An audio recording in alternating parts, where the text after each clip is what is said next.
Hello, and welcome to Feasting on the Word for this week, Wednesday, August the 6th, 2025, continuing our commitment to this ancient Christian discipline of investing ourselves in God's holy word, but in a manageable way, as that really was the aim of this from its inception.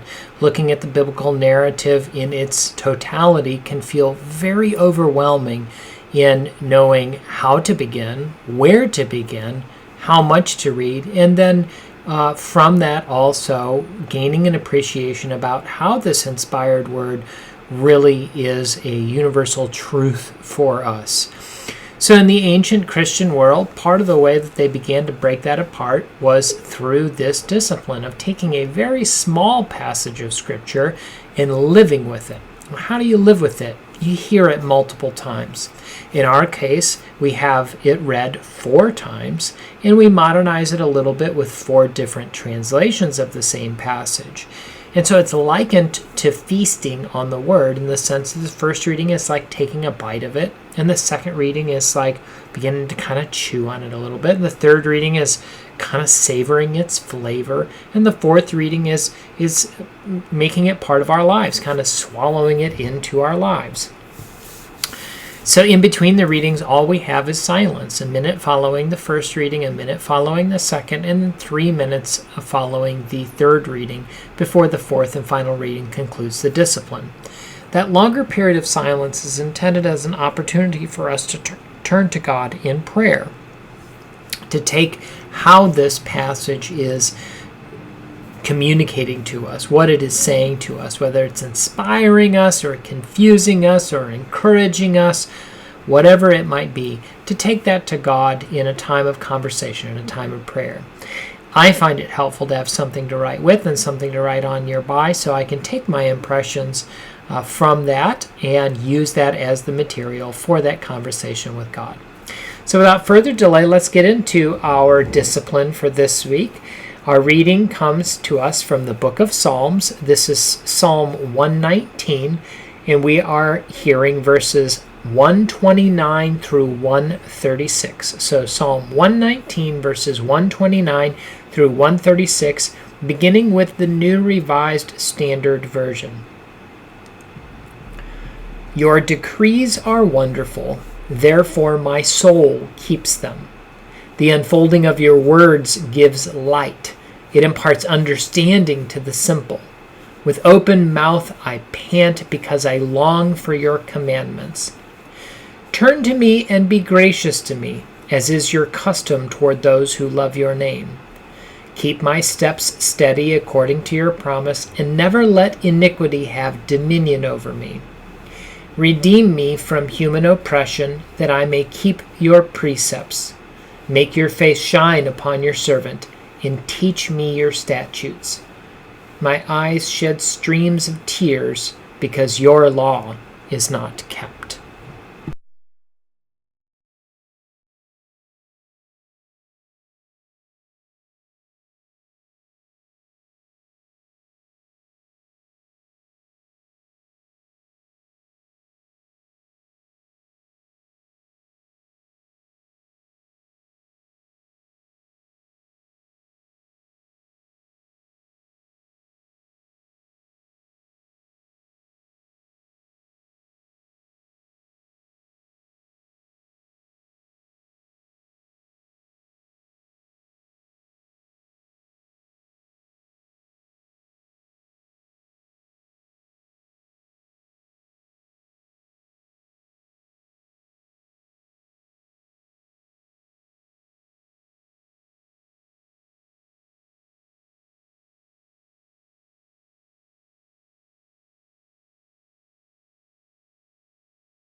Our second reading of Psalm 119, verses 129 through 136 from the Message translation. Every word you give me is a miracle word. How could I help but obey? Break open your words. Let the light shine out. Let ordinary people see the meaning. mouth open and panting. I wanted your commands more than anything. Turn my way, look kindly on me, as you always do to those who personally love you. Steady my steps with your word of promise so nothing malign gets the better of me. Rescue me from the grip of bad men and women so I can live life your way. Smile on me, your servant. Teach me the right way to live. I cry rivers of tears because nobody's living by your book.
Our third reading of Psalm 119, verses 129 through 136, with our longer period of silence to follow.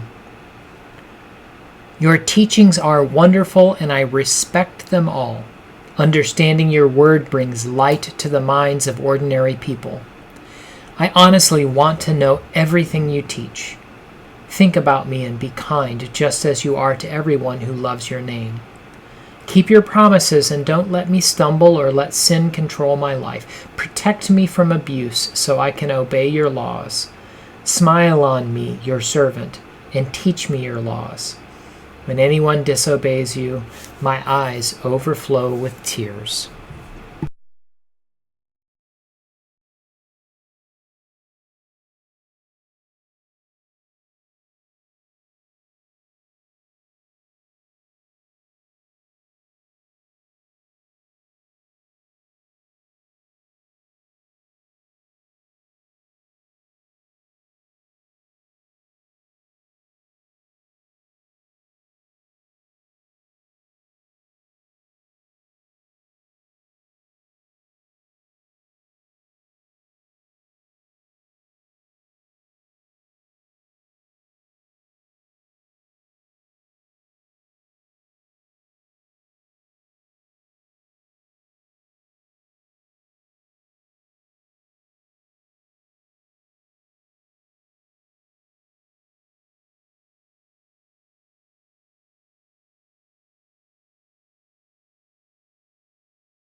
Our final reading of Psalm 119, verses 129 through 136 from the New International Version.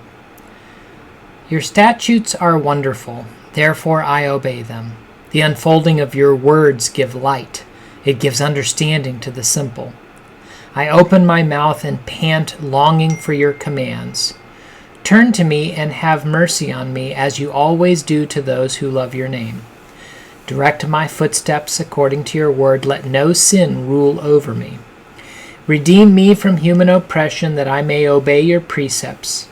Make your face shine on your servant, and teach me your decrees.